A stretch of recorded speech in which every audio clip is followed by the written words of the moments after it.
Hello students, तो welcome to next lecture of thermodynamics. पिछले lecture तक हम लोगों ने हीट इंजन के बारे में पढ़ा। अब आज का जो हमारा लेक्चर है that is based on refrigerator and refrigeration. काफी इंटरेस्टिंग कॉन्सेप्ट, क्योंकि सभी के घर में रेफ्रिजरेटर है ना, सभी के घर में फ्रिज है। तो बस आज हम लोग उसका वर्किंग देखेंगे। तुमने अगर ये लेक्चर में पूरा ध्यान दिया और तुमने पहले के लेक्चर्स के बेसिक्स अगर तुमको पता है तो तुम आज तुम्हारे घर का रेफ्रिजरेटर का वर्किंग समझ पाओगे। Okay, so without wasting our time will start with the concept. सबसे पहले हम लोगों को डिफाइन करना है what is refrigerator and then हम लोग डिफाइन करेंगे refrigeration. Refrigeration as the name suggest it is the process. Okay, तो पहले रेफ्रिजरेटर को डिफाइन करते हैं हम लोग। ये नथिंग बट एक हीट इंजन ही है। Okay, refrigerator is nothing but an heat engine working in backward direction.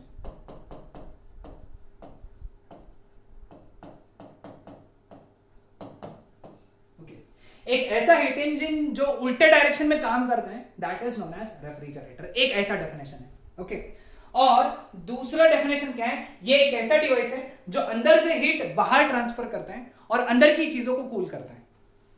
Cooling के लिए होता है ना रेफ्रिजरेटर, गर्म करने के लिए नहीं होता है, ठंडे करने के लिए होता है। तो ये क्या करता है? ये अंदर से हीट ट्रांसफर करता है बाहर सराउंडिंग के तरफ और अंदर की चीजों को कूल करता है। और the process in which we cool down the substance, okay, as compared to ambient temperature, ambient बाहर के सराउंडिंग टेम्परेचर के हिसाब से अंदर के टेम्परेचर को कम करने की जो प्रोसेस है उसको हम लोग रेफ्रिजरेशन कहते हैं। So refrigeration is the process of cooling the substance. Okay, कोई भी सब्सटेंस को कूल करने की प्रोसेस को हम लोग रेफ्रिजरेशन कहते हैं। ठीक है, चलो आगे बढ़ेंगे हम लोग। स्कीमेटिक डायग्राम ऑफ रेफ्रिजरेटर, या ऑफ इधर चाहिए है ना, ऑफ रेफ्रिजरेटर। एक रेफ्रिजरेटर की स्कीमेटिक डायग्राम कैसी होती है देखो, ध्यान दो। ओके, सबसे पहली बात, इट कंसिस्ट ऑफ ट्यूब्स। ठीक है, ऐसे ट्यूब्स होते हैं।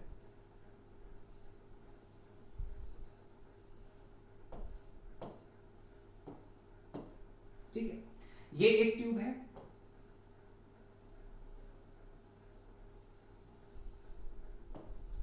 और ये एक साइज का ट्यूब है, ये कॉइल्ड है, यानी कॉइलिंग है इसके अंदर। ठीक है, अब मैंने इनको यहां तक लाके छोड़ दिया। अब दूसरा पार्ट जो है वो ये है।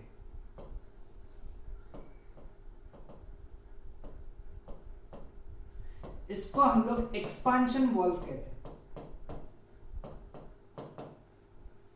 ओके, और उसके नीचे जो होता है ना,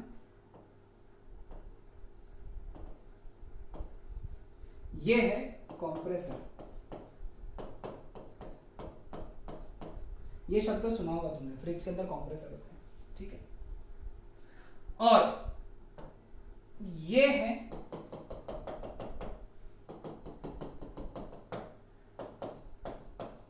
रीजन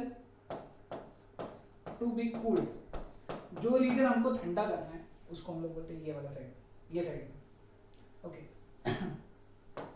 अब इसके अंदर एक फ्लूइड है, जनरली फ्लोरिनेटेड। ओके, ये एक फ्लूइड होता है ना। रंगोली बनानी पड़ रही है लेकिन ध्यान दो। ठीक है, तो ये होता है, ये जो फ्लूइड होता है इसको हम लोग रेफ्रिजरेंट, या फिर इसको अपने गांव के भाषा में गैस बोलते हैं। गैस, फ्रिज की गैस। ओके, जो कि फ्लोरिनेटेड हाइड्रोकार्बन होता है। Generally fluorinated hydrocarbon is the refrigerant. Fluorinated hydrocarbon. ठीक है, इसको हम लोग इवेपोरेटर कॉइल या फिर कूलिंग कॉइल भी बोलते हैं। ओके, हाँ, this is low pressure part and this is high pressure part. ध्यान रखना। तो this is the basic diagram of refrigerator, schematic diagram of refrigerator. ठीक है, क्लियर विद दिस? ध्यान में आया? Okay, next. Working of refrigerator, refrigerator work कैसा करता है, ठीक है। सबसे इंपॉर्टेंट एक बात ध्यान में रखना, कोई भी चीज से हीट तभी बाहर निकलेंगी जब वो ठंडा रहेगा और उसके आजू बाजू गर्म रहेगा। हिंदी में बताया मैंने, है ना, है ना, समझाता हूं। देखो जैसे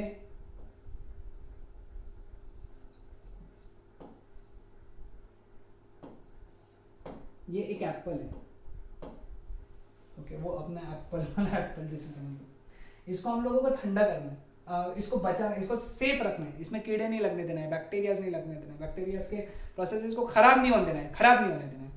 तो हम लोगों को क्या करना पड़ेगा, इसको फ्रिज में रखना पड़ेगा। फ्रिज में ये खराब क्यों नहीं होगा, क्योंकि जनरली लो टेम्परेचर पे बैक्टीरियाज की एक्टिविटी कम हो जाती है। ये बायोलॉजी वाला पार्ट है, हम लोगों को उसमें कोई लेना देना नहीं है।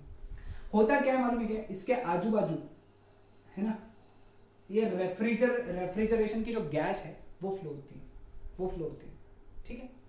तो क्या होता है कि ये गर्म है, ये जो तुमने लाया है सेब एप्पल, वो तुमने मार्केट से लाया है सपोज, ठेले वाले पर से, ठेले वाले का उसमें फ्रिज नहीं है, वो गर्म है।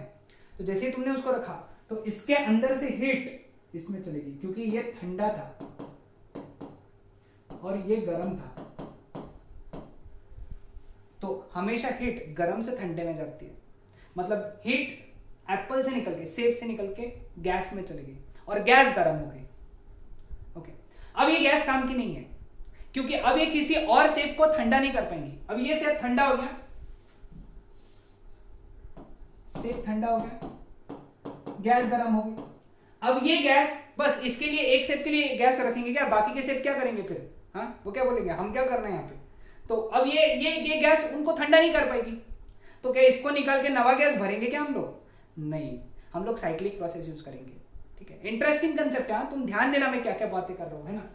तो देखो हम लोग क्या करने वाले, सबसे पहला स्टेप क्या फॉलो करेंगे कि हम लोग क्या करेंगे, वो जो फ्लूइड है, fluorinated hydrocarbon, it is passed through a nozzle and expands into a low pressure area, okay.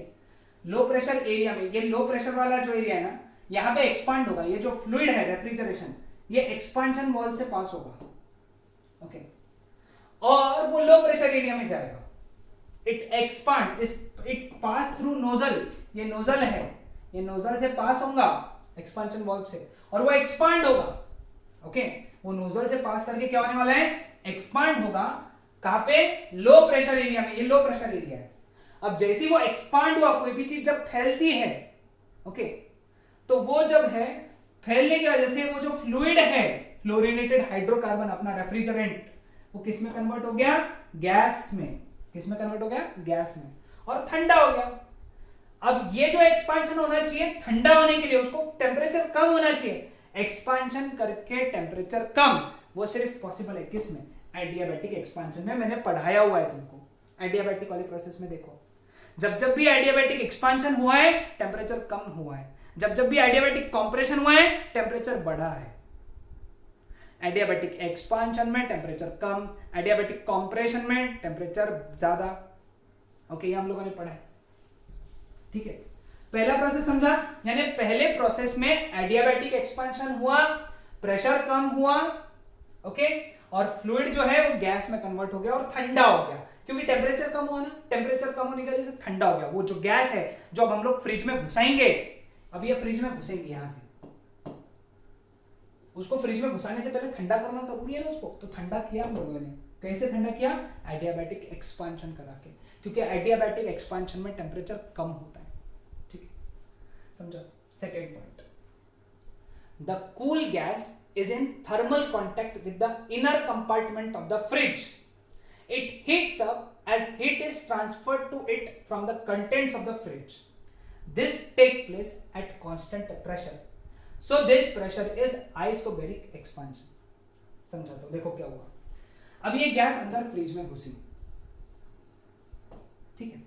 Fridge के अंदर घुसने के बाद में ऐसे बहुत सारे एप्पल उसको मिले होंगे, हर एप्पल ने क्या किया, उसको अपनी हीट दिया, तो वो क्या हुई, वो गैस क्या होगी, एक्सपांड होगी, है ना, और वो गर्म भी होगी, इट हीट्स अप। अब ये जो हीटअप हो रहा है ये फ्रिज के अंदर हो रहा है, लेकिन ये हीटअप में प्रेशर नहीं बदल रहा है, मतलब कांस्टेंट प्रेशर पे, कांस्टेंट प्रेशर मतलब आइसोबैरिक हीट अप होके एक्सपांड हो रही है, मतलब एक्सपांशन है। सो फ्रिज के अंदर आइसोबैरिक एक्सपांशन हुआ। फ्रिज के अंदर घुसने से पहले एडियाबैटिक एक्सपांशन हुआ, ठीक है। अब फ्रिज से बाहर आ गई वो गैस, ओके। आइसोबैरिक एक्सपांशन करा के वो गैस फ्रिज से बाहर आ गई। अब क्या होने वाला है देखो, the gas is then transferred to the compressor पे भेजा हम लोगों ने उसको, क्योंकि उसका प्रेशर बढ़ाना था अपने को, which does most of the work in this process. Compressor काम करने वाला है, कौन काम करने वाला है? कंप्रेसर। काय का काम करेगा? कंप्रेस करने का। कंप्रेस यानी प्रेशर बढ़ाने का काम करेगा, और ये जो कंप्रेशन रहेगा वो एडियाबैटिक कंप्रेशन रहेगा। लेकिन मुझे एक बात बताऊं, एडियाबैटिक कंप्रेशन में प्रेशर तो बढ़ता ही बढ़ता है, टेम्परेचर भी बढ़ता है, तो वो जो गैस है वो हीट अप हो जाएगी, हीट हो जाएगी, ओके। जैसे वो हीट वापस लिक्विड में कन्वर्ट हो गई, ओके। अब वो हीट हो गई, यहां से वो हाई प्रेशर हाई टेम्परेचर वाली गैस बन गई। अब वापस इसको अपने को लो प्रेशर में कन्वर्ट करना है, तो एक्सपांशन वाल्व से हम लोग लो प्रेशर और लो टेम्परेचर में कन्वर्ट करना है, ओके। यानी अपने को है ना प्रेशर जो है वो कम करना है, तो वो एक्सपांशन वाल्व कर देगा। लेकिन टेम्परेचर कम कैसे करना, ये सबसे बड़ा क्वेश्चन है। टेम्परेचर कैसे कम करें? तो फिर हम लोग क्या करते हैं उस केस में, इसको हम लोग बाहर ट्यूब से फ्लो करवाते हैं, यहां पे ट्यूब से फ्लो करवाते हैं। ट्यूब से गैस जब फ्लो होगी, इसका ये सराउंडिंग है ना, सराउंडिंग का टेम्परेचर कम है, अंदर जो ट्यूब से फ्लूइड फ्लो हो रहा है उसका टेम्परेचर बहुत ज्यादा है, तो ये ट्यूब से बाहर हीट निकलेंगी। ये फ्लूइड से सॉरी ये ट्यूब से जो है ना हीट बाहर निकलेंगी और कहां जाएंगी? सराउंडिंग में। सराउंडिंग को देते चलेगा, मतलब उसका टेम्परेचर कम होते होते होते होते और कम होते चला जाएगा, फिर गैस यहां पहुंच जाएगी, फिर उसको वापस एक्सपांशन वाल्व से हम लोग पास करेंगे आगे। हमको टेम्परेचर कम कराना है, यहां पहुंचने से पहले इस गैस का जो कि हाई प्रेशर हाई टेम्परेचर है, अपने को हाई प्रेशर लो टेम्परेचर लेकर आना है। कैसे लेके आएंगे? उसकी हीट बाहर निकाल के। कैसे बाहर निकाल के? उसको ट्यूब से फ्लो करा के। ट्यूब से जैसे जैसे फ्लो होगी वो हीट फेंकते चले जाएगी और टेम्परेचर कम होता चला जाएगा। आया ध्यान में? तो अगला पॉइंट देखो क्या इंटरेस्टिंग पॉइंट है। The hot liquid passes through coils on the outside of the fridge, fridge के बाहर, and heat is transferred to the atmosphere. This is known as isobaric compression process. यानी यहां पे हुआ, यहां पे क्या हुआ? एडियाबैटिक कंप्रेशन, और इतने रीजन में क्या हुआ? Isobaric compression. यानी यहां पे adiabatic expansion, isobaric expansion, adiabatic compression, isobaric compression. समझ में? क्लियर है? ध्यान में है सबको? हाँ। तो इसीलिए जब हम लोग फ्रिज के पीछे हाथ लगाते हैं ना तो हमको गर्म लगता है। लगाते हैं, हाथ तो लगाने ही नहीं चाहिए, फ्रिज के जो बाजू में पीछे की जगह होती है वहां हमको गर्म लगता है, ओके, क्योंकि वो हीट रिलीज कर रहा है। कॉइल क्या कर रहा है? हीट रिलीज कर रहा है। अब एक बात ध्यान में रखना, ये कॉइल से जो हीट रिलीज होती है उसको जगह होनी चाहिए, ओके, जगह होनी चाहिए जाने के लिए। अगर तुमने फ्रिज को दीवार से चिपका के लगा दिया, आज जाके देखो अपने घर में फ्रिज दीवार से चिपका हुआ है क्या? अगर वो चिपका हुआ है तो हीट निकलेंगी और वापस इस कॉइल में घुस जाएंगी, तो ये तुम्हारा एक्सपांशन वाल्व खराब हो जाएगा थोड़े दिन बाद, क्योंकि हमको हीट निकाल के बाहर सराउंडिंग को देना है, लेकिन तुमने दीवार लगा दी यहाँ पे, तो जैसे हीट गई बाहर वो वापस अंदर घुस गई, तो एक्सपांशन वाल्व खराब हो जाएगा। शायद कंप्रेसर भी खराब हो सकता है, एक्सपांशन वाल्व तो खराब ही हो जाएगा, फिर वो फ्रिज में काम निकल जाएंगे, बहुत सारे पैसे लगेंगे तुमको। सो एक बात ध्यान में रखो, कम से कम आधा फीट 1 फीट तक दीवार से दूर रखो फ्रिज को, आधे से 1 फीट। टिप है, अपने सिलेबस का नहीं है, बट ध्यान में रखना। Clear with this?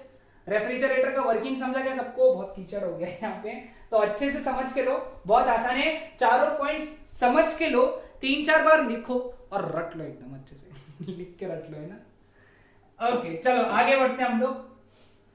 Energy flow diagram of refrigerator, ठीक है, एनर्जी फ्लो डायग्राम। अब एनर्जी फ्लो डायग्राम देखो कैसे बनाना है।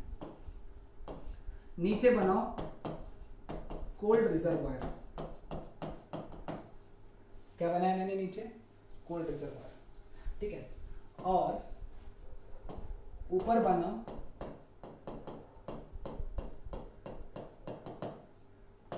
Hot reservoir. Okay, cold reservoir, hot reservoir, ठीक है। फिर ये गैस निकली यहां से, सॉरी, ये ऐसा एरो बना, ठीक है, ऐसा एरो बना, मतलब यहां से heat QC amount of heat अंदर जा रही है, अंदर, ठीक है। अब यहां से ऐसा बताओ और ये ऐसा बना दो। WC कंप्रेशन का वर्क हो रहा है, WC, और QH amount of heat hot reservoir को दे रहे हैं हम लोग। ये जनरली सराउंडिंग होते हैं, ये लिखना नहीं है जो मैंने लिखा है, ये सराउंडिंग होता है, ये लिखना नहीं ना तुमने एग्जाम में, सिर्फ ये इतना ही लिखना, क्लियर। तो यहां से इक्वेशन क्या है, QC plus WC that is equal to QH। तो हमारा इक्वेशन बन गया QH is equal to WC plus QC। WC is work done by compressor. QC is heat extracted from cold reservoir, and QH is heat released to the cold hot reservoir. Statement लिख लेना बराबर, heat released to hot reservoir, ठीक है। Q value of refrigerator या फिर coefficient of performance, यहां पे efficiency नहीं होती है, coefficient of performance, Q value of refrigerator. Okay, coefficient of performance is defined as ratio of heat absorbed from cold reservoir to work done of compression, ये ratio. लेकिन WC का value formula क्या है ना, QH minus QC, अभी देखा हम लोगों ने। तो कोएफिशिएंट ऑफ परफॉर्मेंस के दो फॉर्मूले, QC by WC, QC upon QH minus QC। हाँ, इसमें एक बात ध्यान में रखना, जितना WC ज्यादा रहेगा उतना कोएफिशिएंट ऑफ परफॉर्मेंस कम रहेगा, ओके, या फिर जितना QC कम रहेगा उतना कोएफिशिएंट ऑफ परफॉर्मेंस कम रहेगा। WC ज्यादा तो coefficient of performance come, QC कम मतलब coefficient of performance come. Okay, कैसे? परफॉर्मेंस यानी तुम्हारा फ्रिज कितना अच्छा काम कर रहा है, तुम्हारा फ्रिज कितना अच्छा काम कर रहा है तुमको इससे पता चलता है। वो 4 स्टार 5 स्टार 3 स्टार रेटिंग होता है ना फ्रिज के ऊपर, वो एक्चुअली उसके परफॉर्मेंस के हिसाब से दिया जाता है। ओके, परफॉर्मेंस अच्छा, परफॉर्मेंस अच्छा, इसका मतलब क्यू वैल्यू ज्यादा, क्यू वैल्यू ज्यादा इसका मतलब कंप्रेशन कम होगा ना, वर्क डन ऑफ कंप्रेसर, यानी कंप्रेसर कम चलेगा, कंप्रेसर कम चलेगा मतलब इलेक्ट्रिसिटी कम कंज्यूम होगी एंड फ्रिज ज्यादा ठंडा करेगा, फ्रिज ज्यादा ठंडा करेगा। ओके, ध्यान में है सबको? यहां तक ये कंसेप्ट ध्यान में रखना, फॉर्मूलेज इंपॉर्टेंट है, ठीक है।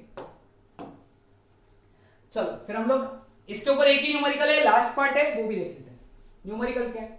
अ refrigerator with coefficient of performance Q का value that is 1/3, it releases यानी QH कितना, 200 जूल।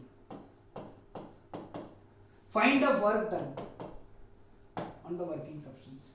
ओके, वर्क डन का फॉर्मूला है QH माइनस QC, यानी QC की वैल्यू चाहिए हमको, QC की वैल्यू चाहिए। तो देयरफॉर मैं यहां से लिख सकता हूं कि QC is equal to QH minus W, यहां से लिख सकता हूं, ठीक है। Now coefficient of performance Q that is equal to QC upon WC, ठीक है। Therefore 1/3 is equal to QC कितना हो गया, QC is equal to 200 minus WC, substitute करेंगे 200 minus WC upon WC, cross multiplication WC is equal to 600 minus 3WC. Therefore 4WC is equal to 600. Therefore WC is equal to 600 by 4 यानी 150 joule. So our answer is work done is 150 joules. कितना आसान numerical आया ना इसके ऊपर, बहुत आसान numerical होते हैं. So these were all the concept of refrigerator. Okay, अगले बार में हम लोग सेकेंड लॉ ऑफ थर्मोडायनामिक्स ये वाला कंसेप्ट पढ़ेंगे. Okay, that's it for today.